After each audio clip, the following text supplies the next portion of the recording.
My fiancé texted, "Can't talk right now? Stuck in meetings all day." I responded, "No problem." Then her boss called me asking why she wasn't at work. She'd called in sick. I checked our Ring camera and saw her leaving with another man that morning. When I played the footage at family dinner that night, I, 32 male, was having a regular Wednesday morning at my home office when everything changed. My fiancée Rebecca, 29, had left early, kissing me goodbye around 7:30 a.m. "Can't talk today, babe. Back-to-back meetings until 6, she said, grabbing her coffee tumbler. "Budget reviews with the executives." "No problem. Kill it in there," I replied, barely looking up from my laptop. We'd been together 5 years, engaged for 8 months, wedding planned for next spring. Everything felt solid, you know? We had our routines, our inside jokes, our Friday date nights. I thought we were good. Around 11 a.m., my phone rang. Rebecca's boss, Gerald. "Hey James, sorry to bother you. Is Rebecca okay? She called in sick this morning, sounded pretty rough. Just wanted to check if she needs anything from the office." My brain stuttered. "She called in sick?" "Yeah, around 8 a.m. Said she had food poisoning. Wait, is she not home?"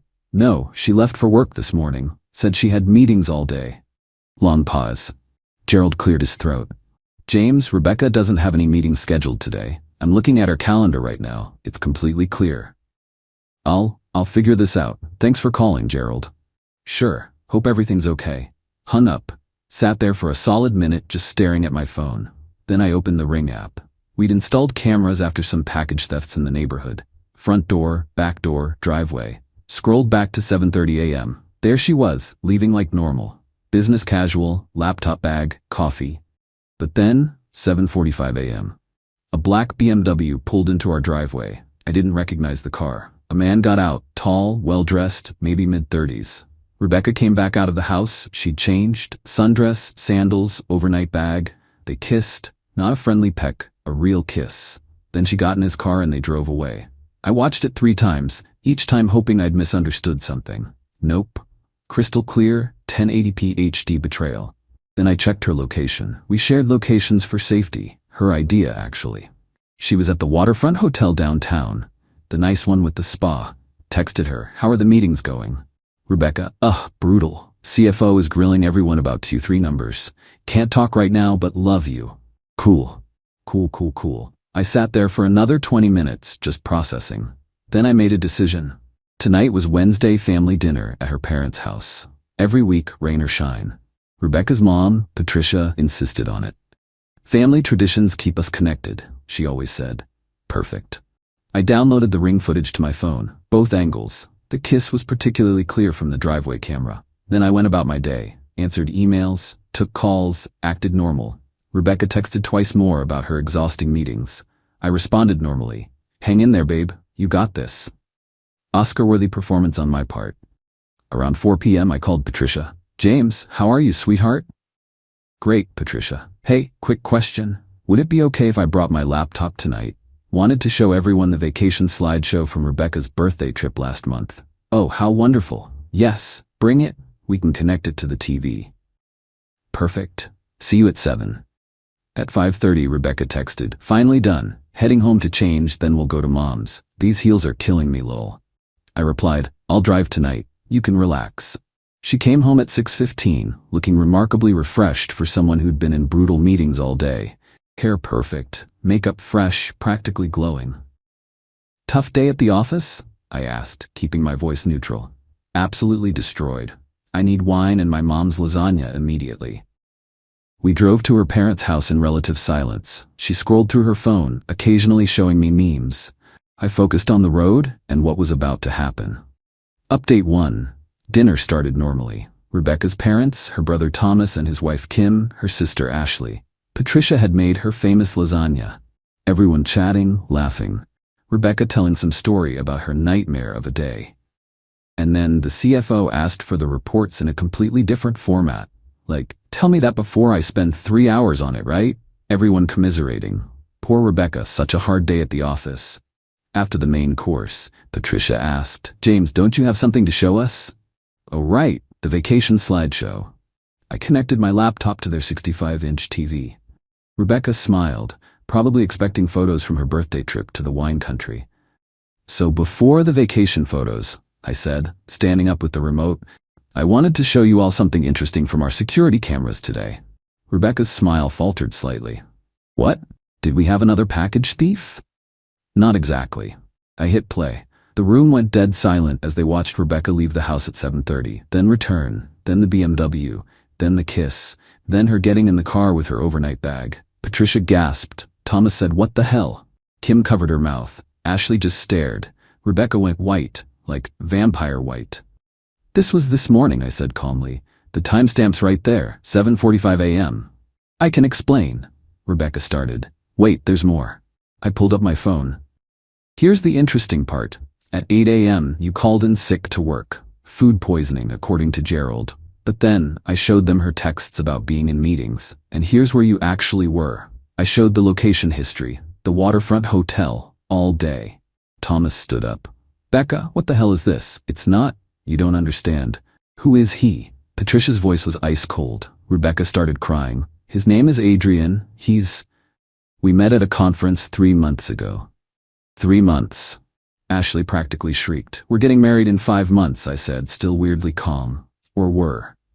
Patricia turned on Rebecca. "In my house? You bring this poor man to my house every week, eat at my table, let us plan your wedding, and you're cheating on him? Mom, please. Don't you mom please me. This is disgusting behavior." Rebecca turned to me, mascara running. "James, can we talk about this privately?" "No, you humiliated me privately for 3 months. You can be humiliated publicly for 3 minutes. Thomas's wife Kim actually applauded. Just a small golf clap, but still. "I want to work through this," Rebecca said desperately. "It was a mistake." Calling in sick wasn't a mistake. Changing clothes wasn't a mistake. The overnight bag wasn't a mistake. Those were choices. Multiple, deliberate choices. "Where are you going to go?" she tried. "This is your home too. My name's on the mortgage, alone. Remember? Your credit wasn't good enough to co-sign." Her dad, Robert, who'd been silent until now, stood up. "Rebecca, go to your room." "Dad, I'm not 12. Go. To your room." She actually went, crying, stumbling, but she went upstairs to her childhood bedroom. Robert turned to me. "James, I'm so sorry. This isn't how we raised her." "I know, Robert. This isn't on you." Patricia was already on her phone. "I'm calling the wedding vendors. We're canceling everything. She can pay the cancellation fees." "Mom's taking this harder than you," Thomas said to me. "She's embarrassed," Patricia said, not looking up from her phone. "She tells everyone what a perfect couple you are, how proud she is. And now this." I started packing up my laptop. "I should go." "James, wait." Patricia hugged me. "You're always welcome here. Always. Your family, with or without her." Got home around 9:30 p.m. Rebecca's car was already there. She was in the bedroom, throwing clothes into suitcases. "I'll stay with Ashley tonight," she said without looking at me. "Cool. Leave your ring and house key on the counter." "James, please, can we just talk?" "We can talk through lawyers." "Lawyers? We're not married." "No, but we have shared assets. The car you drive is in my name. Your engagement ring was a family heirloom from my grandmother. That's getting returned. The joint savings account for the wedding needs to be closed." She started sobbing again. "One mistake and you're destroying everything? Rebecca, you looked me in the eye this morning and lied. Texted me lies all day. Would have kept lying if Gerald hadn't called. That's not one mistake, that's a pattern of deception." She tried another angle. "Adrian means nothing. It was just excitement, something different. Then you threw away 5 years for nothing. That's worse, not better." She left with 3 suitcases and no ring. But of course it wasn't over. Update 2. The next morning, Thursday, the entitlement began in earnest. 8 a.m., Rebecca's first salvo. A text novel about how I ambushed her, humiliated her in front of her family, and violated her privacy by showing the ring footage without her consent. "That's illegal," she wrote. "My lawyer says you can't record someone without their knowledge." I forwarded it to my buddy who's a paralegal. He laughed. "It's your house, your camera, clearly visible, and she lives there. She had knowledge. Tell her good luck with that." 9 a.m. Adrian called me. Actually called me. The audacity. "Hey man, James, this is Adrian. We need to talk man to man." "No, we don't. Look, I didn't know she was engaged. She told me you guys were separated, living as roommates until the lease was up." "Cool story. Still don't care. I'm trying to apologize here. To who? Not me. You owe me nothing. Rebecca owes me everything. Lose my number. Hung up. 10 a.m. Rebecca's mom Patricia called. James, honey, Rebecca's asking me to talk to you. She wants to come get some things from the house. She got her things last night. She says she forgot items, personal items. She can send me a list. I'll box them up and leave them outside. She also wants to discuss the car situation. What situation? It's my car. I'm keeping it. Patricia sighed. I told her this would happen. She's staying with Ashley, crying nonstop, says you're being cruel. Patricia, she had another man in my driveway at 7:45 a.m. The cruel ship has sailed. Fair point. Oh, and James? I canceled all the wedding vendors. Most won't refund the deposits. I told Rebecca she owes me $8,000. How'd she take that? She said it was your fault for overreacting. I took away her credit card. God bless Patricia. 2 p.m. Rebecca showed up at my work. Security called me down. I need to talk to you, she said in the lobby. At my job? Really? You won't answer my calls? Because we're done. This is harassment, Rebecca. I have a right to my things. My car, my home. You have a right to nothing. The house is mine. The car is mine. You're a guest who overstayed her welcome. She started crying. Loud, dramatic tears. People were staring. Security looked uncomfortable. Ma'am, you need to leave, the guard said. He's stealing from me, she wailed. I pulled out my phone, showed the guard the ring footage. She cheated. We broke up. She has no legal claim to anything. The guard's expression changed. Ma'am, leave now or I call the police. She left, but not before screaming. This isn't over. 6 p.m. The social media campaign began. Rebecca posted on everything. When you give someone 5 years of your life and they throw you away over a misunderstanding. Living my truth and healing from narcissistic abuse. Survivor not victim, narcissistic ex, hashtags starting over. The comments started immediately. Her friends rallying around her. You deserve better. His loss. King behavior leaving that toxic man. So I posted my own update. Just one. The ring footage screenshot of her kissing Adrian. Caption. Misunderstanding. Timestamp 7:45 a.m. The day she called in sick to work. Receipts included. Her post disappeared within an hour. Thomas texted me. Savage. I love it. Friday. Rebecca's attorney sent a letter. An actual attorney letter. Demanding 6 months to vacate the house. The car title transferred to her name. Half the value of the engagement ring as compensation for emotional damages. $25,000 for contributions to household expenses over 5 years. Quadruple. My response, through my lawyer. Ms. Rodriguez has no legal standing for any of these demands. She was a month-to-month tenant with no lease, given appropriate notice to vacate. The vehicle is solely owned by my client. The ring was a conditional gift contingent upon marriage. No marriage, no ring. Her household contributions were rent, which she received in the form of housing. Counteroffer, she vacates immediately and returns any remaining items belonging to my client, or we pursue formal eviction proceedings. Friday night, Ashley called. Dude, she's losing it. She quit her job. She what? Said she couldn't face everyone knowing what she did. Gerald apparently told people why she was really out Wednesday. That's insane. She thinks you'll feel sorry for her and take her back if she's desperate enough. That's not how that works. I know, we all know, she's the only one who doesn't know. Saturday, Rebecca sent 73 texts between 2 a.m. and 6 a.m. They ranged from, I hate you, please take me back, Adrian dumped me, you ruined my life, I'll do anything, I'm going to destroy you, I love you so much, your dick was mediocre anyway, please just talk to me. I screenshot them all for documentation and blocked her number. Saturday afternoon, she came by with a U-Haul. And Adrian. We're here for her furniture, Adrian announced. What furniture?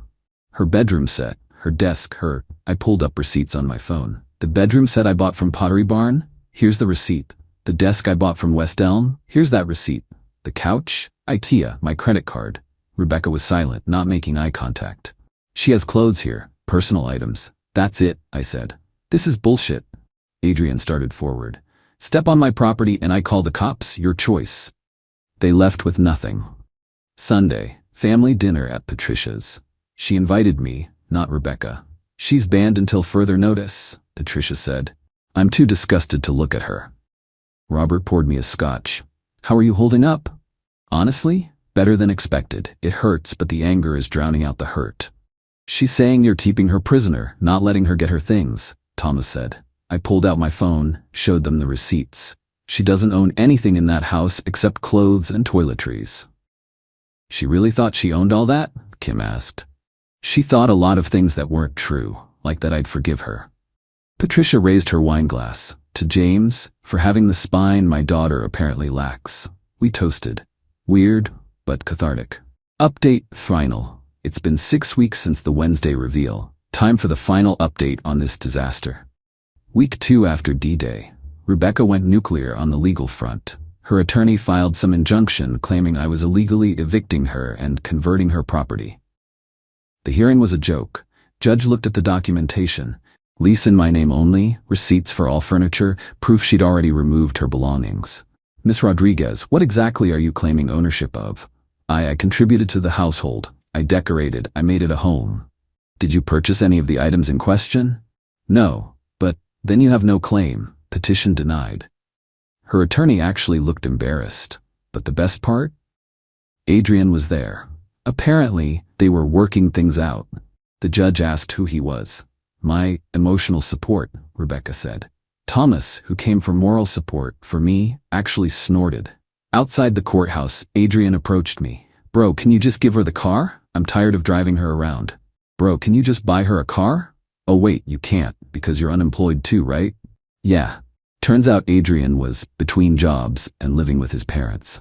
Rebecca sure knew how to pick him. Week 3. The extinction burst. I know, overdone. But she really went there. She tried to break into the house while I was at work. Forgot about the cameras, apparently. Got it all on video. Her trying to jimmy the back door with a credit card like this was a movie. Called the cops. They arrested her for attempted B&E. Patricia had to bail her out. I'm done, Patricia told me. She's on her own. Robert agrees. Rebecca got 40 hours community service and a restraining order, keeping her 100 yards from my property. Week 4. The car situation escalated.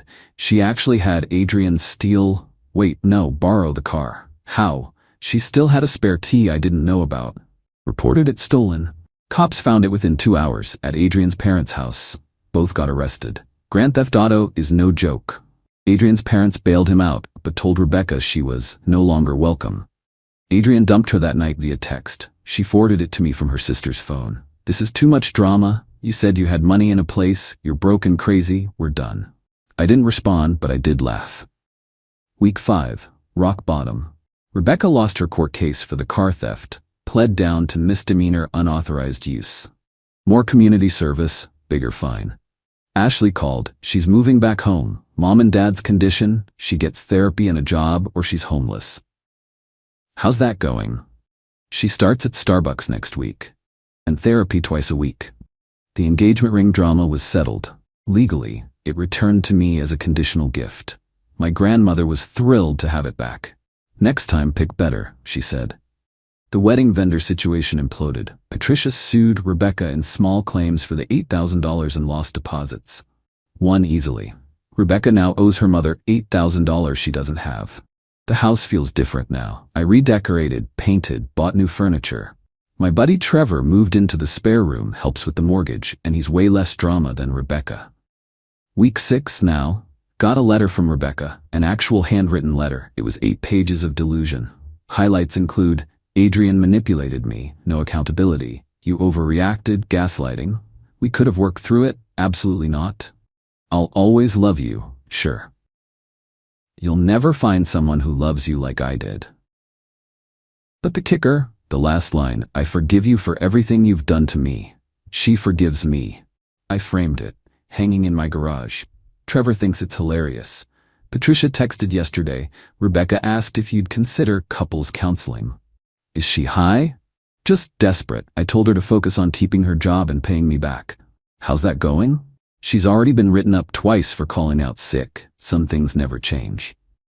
Robert added me to their family fantasy football league. You're more family than she is at this point, he said. As for me, I'm good. Not great, not terrible, just good. 5 years is a long time to waste, but better than wasting 50. The trust issues are real. Already bailed on 2 first dates because my anxiety went crazy. But I kept the house, kept the car, kept my dignity. And Rebecca? She kept nothing. Living with her parents at 29, working minimum wage, 2 arrests on her record, owing money to everyone. The funniest part? Last week, I ran into Adrian at a bar. He tried to apologize again. Man, I didn't know she was that crazy. You knew she was engaged, though. Yeah, but she said you guys were basically done. And you believed someone who was cheating on their fiancé? He actually looked confused. I mean, yeah? Can't fix stupid. Rebecca still texts from random numbers occasionally. Usually late at night, probably drunk. I miss us. Remember when we... Please, just coffee? I don't respond. Just screenshot and save for documentation. Thomas sent me a photo yesterday. Rebecca's Starbucks name tag. She has to wear it every day, serving coffee to people, including mutual friends who know exactly what she did. Karma's a barista, he texted. Indeed it is. Moving forward, I'm taking it slow. Therapy helps. Patricia insists I still come to family dinners. You're the son I wish I had, she said once. After wine, Rebecca wasn't invited to that one either. The Ring cameras are still up, but now they just catch Amazon deliveries and the occasional raccoon. No more morning betrayals with overnight bags. Lesson learned, when someone shows you who they are at 7:45 a.m. in HD quality, believe them, and always keep the receipts. Edit. Since people keep asking, yes, the car is still mine. No, I'm not giving it to her. It's a nice car. Trevor borrows it sometimes. Rebecca takes the bus to work. Life comes at you fast. Edit 2. Adrian apparently got arrested again last week for insurance fraud. Rebecca sure can pick 'em. Patricia sent me the mugshot with crying laughing emojis. Even her own mother is savage now. Edit 3. For those saying I went too far, she called in sick to work to cheat on me, lied to my face, then tried to steal my car and break into my house. Going too far would have been posting the full video. I showed restraint.